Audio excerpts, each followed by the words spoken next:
श्री ब्रह्मेश्वर महादेव पूर्व काल में पुलुमा नामक दैत्यों का स्वामी था। वह बड़ा महाबली और महापराक्रमी था।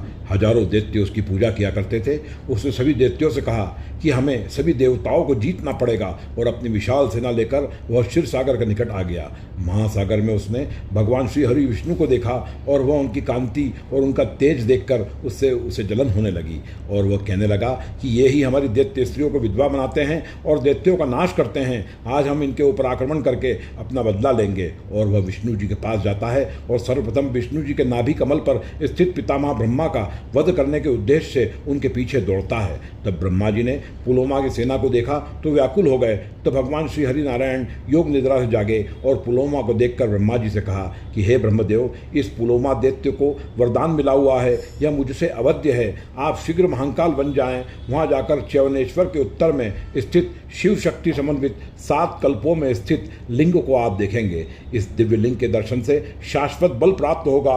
वहां से आप कुंडेश्वर के कर स्पर्श वाला जल लेकर लाइए, उसी से यह दुष्ट दैत्य मृत्यु को प्राप्त होगा। ब्रह्मा जी तुरंत भगवान नारायण के वचन सुनकर तुरंत उस उत्तम लिंग के निकट पहुंचते हैं और भक्तिपूर्वक लिंग की स्तुति करने लग जाते हैं। ब्रह्मा जी कहते हैं, वंदे ताम भूत भरतारम सदा शत्रु विनाशनम रणत कनक केयूरम द्युत पूर्णेन्दु मंडलम।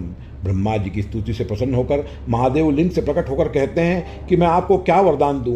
तब ब्रह्मा जी ने महादेव को पूरा वृतांत सुनाया। तब महादेव ने कहा, हे ब्रह्मदेव, यह शस्त्र से उत्पन्न जल को आप ग्रहण करें। ब्रह्मा ने यह सुनकर जल ग्रहण किया तथा वहाँ जहाँ जनार्दन स्थित थे वहाँ पहुँचे और वहाँ उनका दर्शन करके ब्रह्मा ने उस जल से समस्त दैत्यों का वध कर दिया।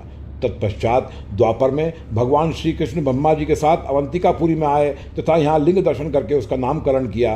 भगवान श्री कृष्ण बोले कि ब्रह्मा जी ने मुझ पर अनुग्रह करने के लिए भगवान श्री महाकाल का यहाँ आह्वान किया था, इसलिए अब से यह लिंग ब्रह्मेश्वर महादेव के नाम से जाना जाएगा। जो भक्तिपूर्वक इस लिंग के दर्शन करता है वो ब्रह्मलोक की प्राप्ति के पश्चात बैकुंठ लोक में भी जाता है। इनके दर्शन मात्र से पुष्कर तीर्थ में 100 वर्ष की तपस्या का पुण्य प्राप्त होता है। वर्तमान में यह लिंग उज्जैन के खटिकवाड़ा में ढाबा रोड पर स्थित है।